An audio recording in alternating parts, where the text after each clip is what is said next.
আজি বাৰু ইমান পলম কিয় কৰিছে বাছাই? অন্য দিনতো তাৰ নখতে ইমান বিলম্ব হ'ল নেকি পুত্ৰৰ কিবা অঘটন? কিন্তু তুমি দুৰ্ভাৱনা বাৰে বাৰে মনলৈ আনা। তুমি ভবাৰ দৰে সৰজুৰ পানী তোলা ঘাট ইমানতো নহয় নিকট আমাৰ আশ্ৰমৰ পৰা। তাতে ই খৰালিৰ সময় যাব লাগে বলুকাৰে বহু আগুৱাই। সেইবাবে হয়তো তাৰ হৈছে পলম। না প্ৰিয়ে, মাতৃৰ আকলোৱা হৃদয় সন্তানক সদায় কাষতে বিচাৰে। সেয়েহে দুৰ্ভাৱনা অহাটো স্বাভাৱিক। নাথ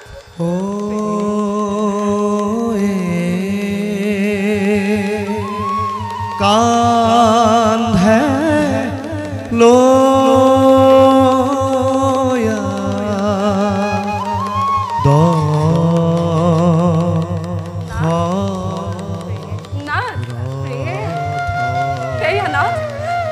পুত্ৰৰ ভৰিৰ খোজৰ শব্দ।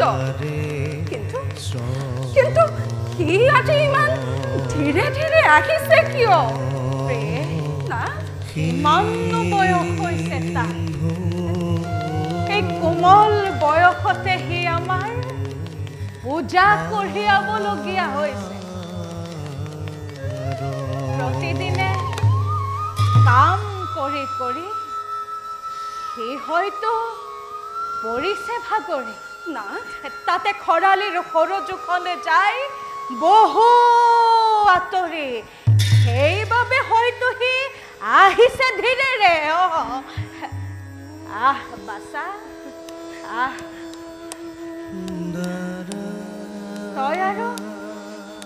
তই আৰু আমাৰ বাবে কিমান কষ্ট কৰিবি। কি হ'ল বাছা? মৌন হৈ ৰলি যে? আমাৰ প্ৰতি তোৰ চাগৈ খঙেই উঠিছে নহয়নে? কি কৰিবি বাছা? আমাৰ দুৰ্ভাগ্যৰ বাবেই তজু পুত্ৰ দশৰথ মই অজৰ নন্দন মহাৰাজ দশৰথ। শুনিছা প্ৰিয়ে? মহাৰাজ দশৰথ আহিছে আজি আমাৰ এই শ্ৰীফলা আশ্ৰমে। আহক ৰাজন, আহক। স্বাগতম ৰাজন, স্বাগতম। শুনিলো ৰাজন, অযোধ্যাৰ দুৰ্দিন আঁতৰালে নিজ বাহুবলে। কিন্তু ৰাজন, আপোনাক তৃণাসন দিবলৈ পুত্ৰও যে নাই আশ্ৰমত। আজি গৈছেহি আনিবলৈ আমাৰ বাবে সৰজুৰ নিৰ্মল জল। নালাগে দিব মোক আসন বখন। ৰাজন, পাৰে যদি দিয়ক এটি অভিশাপ দাৰুণ। ৰাজন, শেষ হৈ যাওক দশৰথৰ নাম এই ধৰণীৰ পৰা। ৰাজন, অসীম প্ৰতাপী বীৰ দশৰথ, আপুনি এই বিশাল অযোধ্যাৰ ঈশ্বৰ। কিয় বাৰু আপুনি এনেদৰে কৰিছে ক্ৰন্দন? হৈছে নেকি কিবা অঘটন? সুদিনতো আহিল ঘূৰি অযোধ্যা ৰাজ্যত।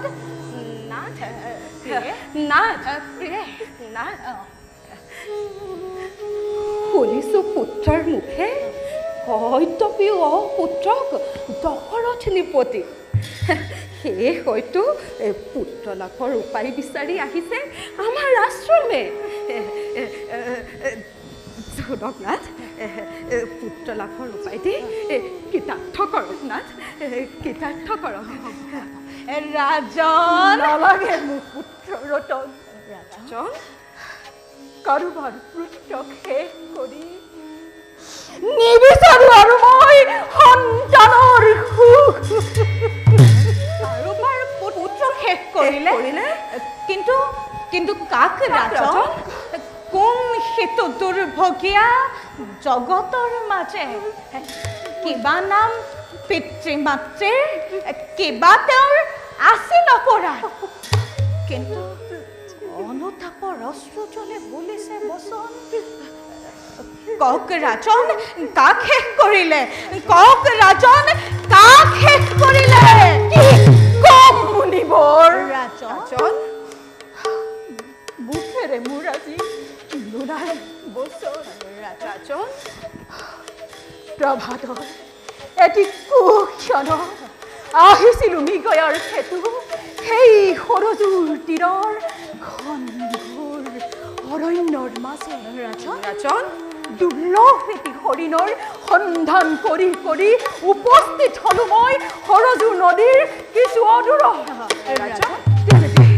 তেনেতে শুনিলো মই ঘট ঘট জলৰ শব্দ ভাবিলো জল পান কৰে সিটো উন্মত্ত গজৰাজে মুহূৰ্ততে মুনিবৰ মুখ হয়তো কৰিব আক্ৰমণ সেয়ে ভাবি মুনিবৰ বহাৰিলো মই সপ্ত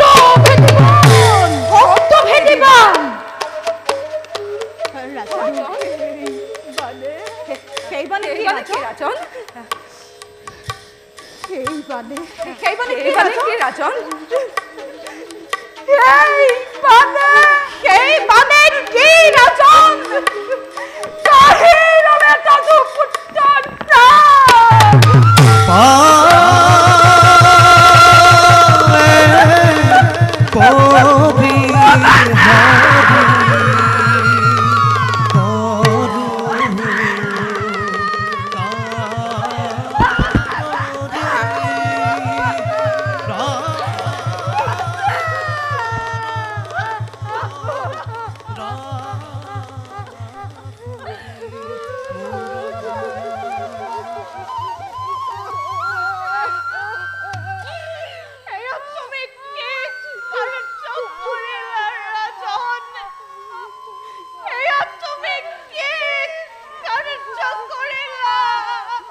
ধাকরে কান্দিলেও পুত্র আমার নাহে ভূতে দেখা কিনো গতি ভুইলা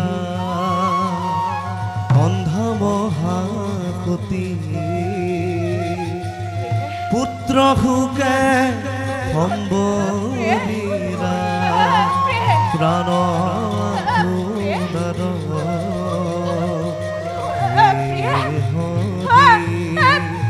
দেখিতে লাগে দেখিতে দুঃখ লাগে দেখিতে দুঃখ লাগে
পুত্ৰ আৰু পত্নীৰ বিয়োগৰ পাছত আছে জানো মোৰ কেইবা প্ৰয়োজন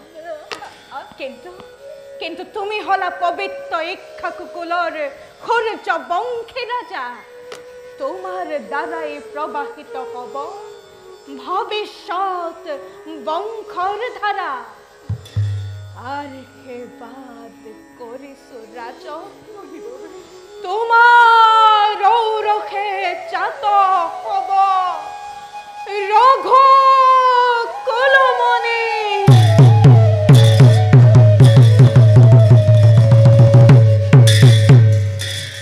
দুষ্টক বিনাশে জগতত শান্তি ধৰ্ম কৰিব স্থাপন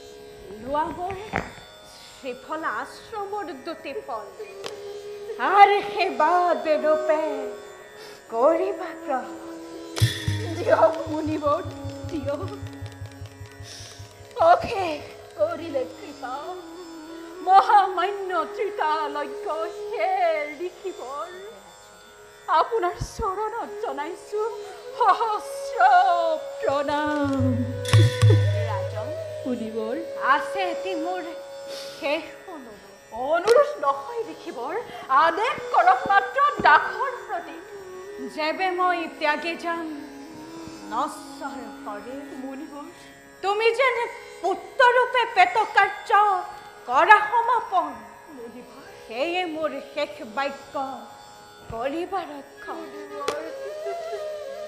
বাছা প্ৰিয়ে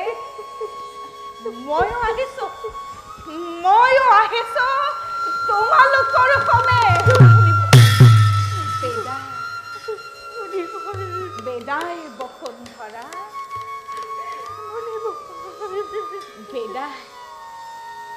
বেদাই ৰাজা দশৰথ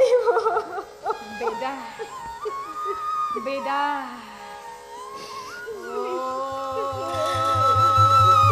দেখা দেখা সৰ্বজন দিনাইতো নাৰায়ণ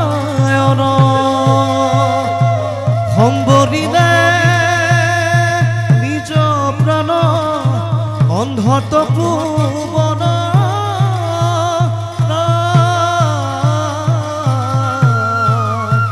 হৰি হৰি হৰি তান সংগে চলি যাই অন্ধা মহা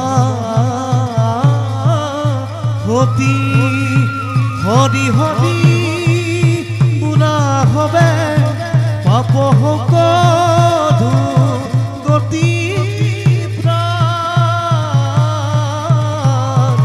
হৰি হৰি হৰি হৰি হৰি হৰি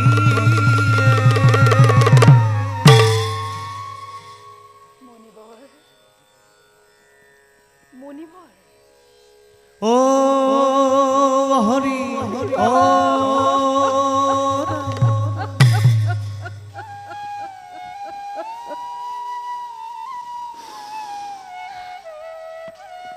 প্ৰদান কৰি দশৰথ জীৱনৰ আকাংক্ষিত বৰ গুচি গ'ল মুনিবৰ অনন্ত ধামে নিমজ্জিত কৰি মোক পাপ সাগৰত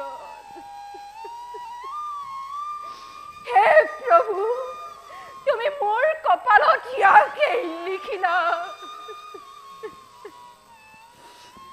যা মুনিবৰৰ সহিতে পুত্ৰ ভাজ্যাৰ সৎকাৰ কাৰ্য কৰো সমাপন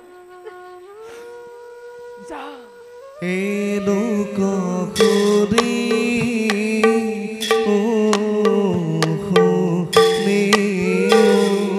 লোক কপট পৰি হৰি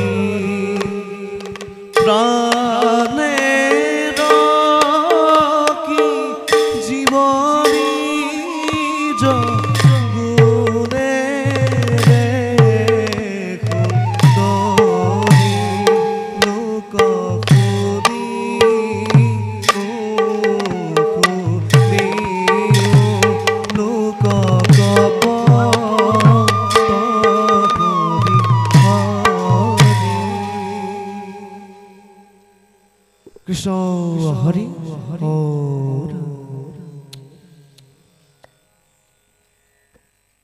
সেয়া আছিল প্ৰয়াস নাট্যগোষ্ঠী শিৱসাগৰ।